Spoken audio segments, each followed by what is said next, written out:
if you're going to be successful, you've got to be willing to give up sleep. You got to be willing to work off for 3 hours of sleep, 2 hours. If you really want to be successful, some days you're going to have to stay up 3 days in a row. Because if you go to sleep, you might miss the opportunity to be successful. That's how bad you got to want it.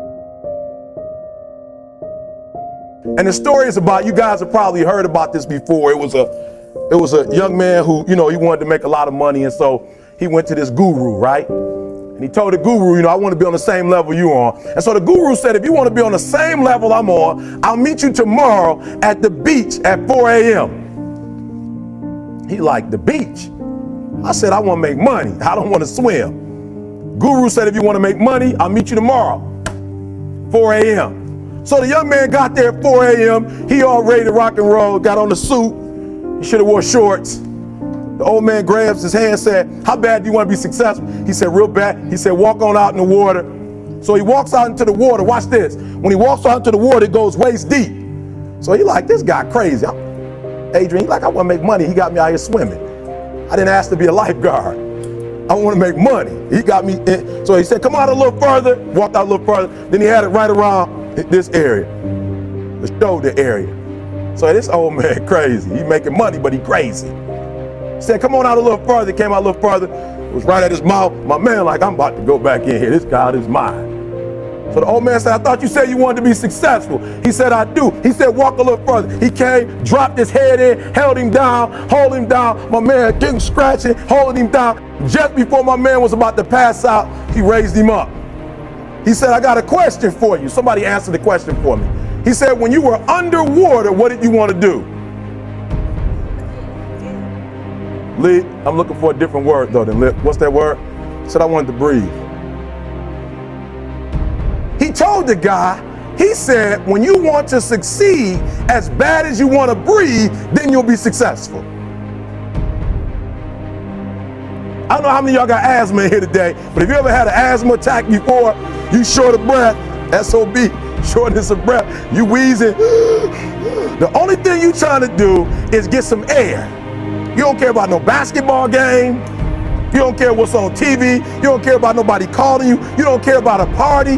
The only thing you care about when you're trying to breathe is to get some fresh air. That's it. And when you get to the point where all you want to do is be successful as bad as you want to breathe, then you'll be successful. And I'm here to tell you, number one, that most of you say you want to be successful, but you don't want it bad. You just kind of want it. You don't want it badder than you want to party. You don't want it as much as you want to be cool. Most of you don't want success as much as you want to sleep. Some of you love sleep more than you love success. And I'm here to tell you today, if you're going to be successful, you've got to be willing to give up sleep.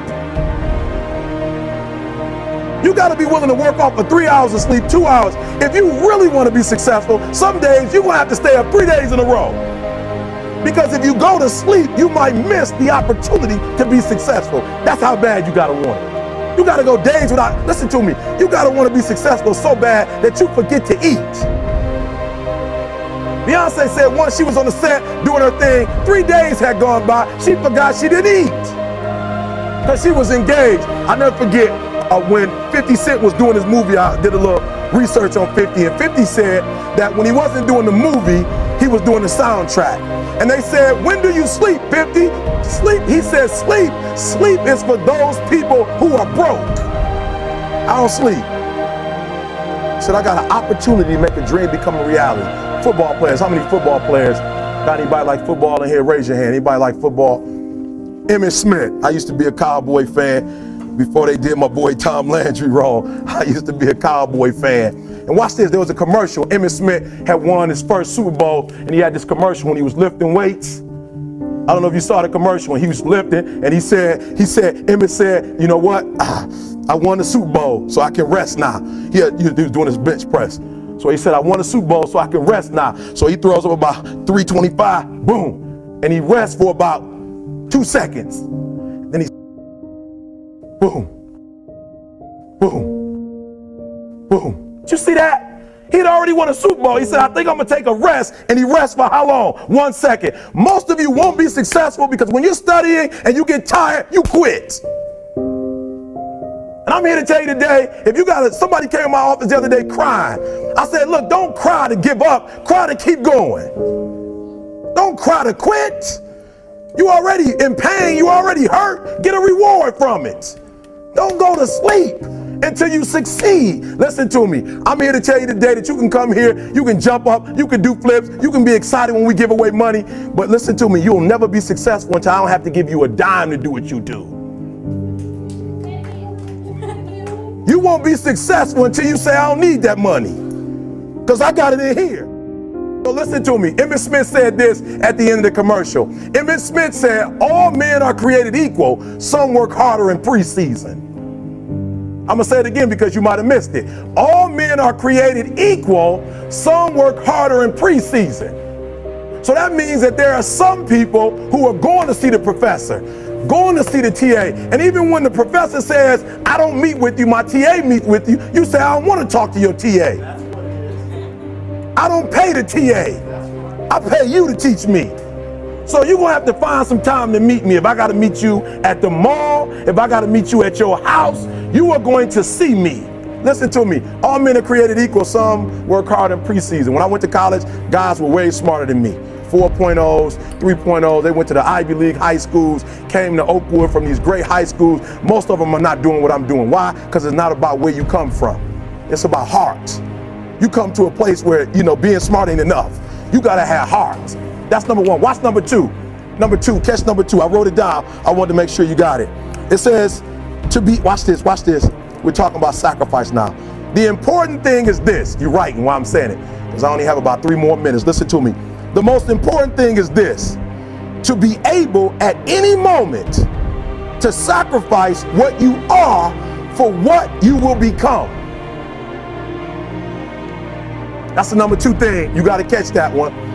To be able to, listen to me, at any moment. Some of you can make sacrifices when Monday Night Football is not on. You can make a sacrifice, but when the game come on, for some reason, you just attach to it. For some of you, when your favorite show come on, you can make sacrifices on Sunday when ain't nothing going on. But when your favorite show comes on Monday, bam, some of you focus until the phone ring, and then you like, I gotta answer it. If I don't answer the phone, I'm gonna die. I'm saying to you today that there are some of you, if you give up your cell phone, you would be successful. But your cell phone is more important to you than your success. I'm gonna say it again. I'm gonna hurt somebody. Some of you need to give up your cell phone, because the time you spend on your cell phone could be used for your success. The time you could be using to be successful, you're using it on the cell. And the cell phone is not bringing you nothing but a bill. And somebody has told you you couldn't live without it. I'm talking about going deep now, giving up stuff. Watch what it says. To be able at any moment to sacrifice what we are for what we could be. I don't do well in math. You're right. You ain't never studied. I'm not good in writing because you have never written before. But I dare you to fail in writing for a whole year to see if you can get to the end. I dare you to fail. I dare you to take that same class over and over again. I dare you to stop dropping classes like you soft. Always want to give up. I'm dropping. Why are you dropping? I'm so grateful that the slaves didn't drop and quit. Say, I'm just going to stop. I'm a slave. I'm just going to be a slave. I'm going to quit. Listen to me. The slaves said, we will live because one day we will become. We won't always be slaves. So today, although we're slaves, we're going to act like we're free, and one day our children will be free. If the slaves would have just said, we quit, we give up, we would have died in the middle passage. But some slaves said, I don't care what we go through, we're going to survive this. 400 years of slavery, we're going to get through this. And you can't get through it 1825. You can't get through a writing class, and you got tutor after tutor, resource after resource. The problem is you ain't never felt no pain before. You're soft. It's a soft generation. You quit on everything. Our people did not quit. Harriet Tubman not only made it, she went back and got some more. She said, you know what, I made it, but I'm going to walk listen to me, not ride the bus. I'm going to walk all the way back down to the South to get some more. And you quitting on 1825? Now watch this. You quit after you Listen to me, you get a sleeping bag and you wait for them. You wait for the first WRA instructor to come in and you come out your sleeping bag, I need help.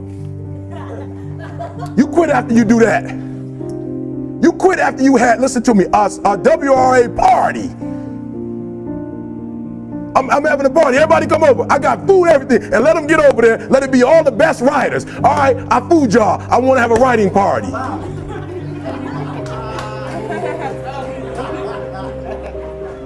I'm serious. You quitting and you ain't even tried yet. Last one. I'm sorry. Last one. Listen to me. Pain is temporary. It may last for a minute or an hour or a day or even a year. But eventually it will subside and something else will take its place. If I quit, however, it will last forever. Listen to me, I'm telling you as I leave. I was homeless for 2.5 years. And the problem with most of you, you never felt no pain before. Y'all spoiled. Y'all spoiled. Some of y'all spoiled, just bottom line. Your parents have done everything for you. You never had to do nothing for yourself. You're spoiled. We're gonna keep it real tonight. Some of you are spoiled brats. Every time you ever got in trouble, somebody in your house got you out of it.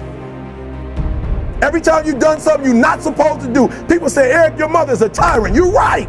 She kicked me out. You're right. She's mean, but she developed a man because she put me out there and said, you're going to have to grow up. And some of you have never learned to grow up. And so every time something get hard, you quit, you call mama. I dare you to take a little pain.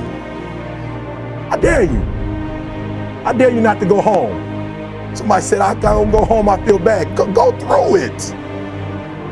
You ain't gonna die. At the end of pain is success. You're not gonna die because you're feeling a little pain. I'm not eating like I eat at home. That's why you're about to go to the next level, because if you keep eating like you ate at home, you'll keep being a boy or a girl. It's time to become man, woman. So don't worry about a little pain. My greatest asset is I was homeless. So I can't feel a whole lot of pain. I've already been alone. There's not a whole lot of hurt I can feel on a little paper, on a little text. So I leave you, listen to me. We have gotten to a point where it's midterms and we're moving forward. The days of you getting money, I'm not saying we quitting, but I'm saying the day has got to go from external to internal. You have to give it everything you got. No more TV, no more parties, no more playing. If you don't have a 4.0, what you need to be doing is studying. Get off the phone. I'm sorry, I'm not available until the end of this year. No, I'm for real. You reached the right number, but you called me at the wrong time. Call me back January 1st. I'm about to get busy now. Huh? I want you to have a countdown of your own and say when the countdown is over, will the real, watch me, because when I was homeless, I knew something was wrong. I knew that wasn't the best of me. And one day I said, will the real Eric Thomas please stand up? Will the real Eric Thomas please stand up? Stop being this high school dropout. Stop giving up. Stop sleeping on the street. Stop walking up and down Finkel Avenue like you ain't got nothing, and get your GED. Stop being afraid to take a test. Stop being afraid to go to college because your daddy didn't go and your mama didn't go. Stop being afraid and be the best Eric Thomas you can be. But listen to me, it's going to be hard. It took me 12 years to get a 4-year degree, but I got it. And guess what? On a degree, it don't have dates. So if it took you 4 and it took me 12, it don't show up nowhere. But I'm exactly where I wanted to be because I realized I got to commit my very being to this thing. I got to breathe it. I got to eat it. I got to sleep it. And until you get there, you'll never be successful in life. But once you get there, I guarantee you the world is yours. So work hard and you can have whatever it is you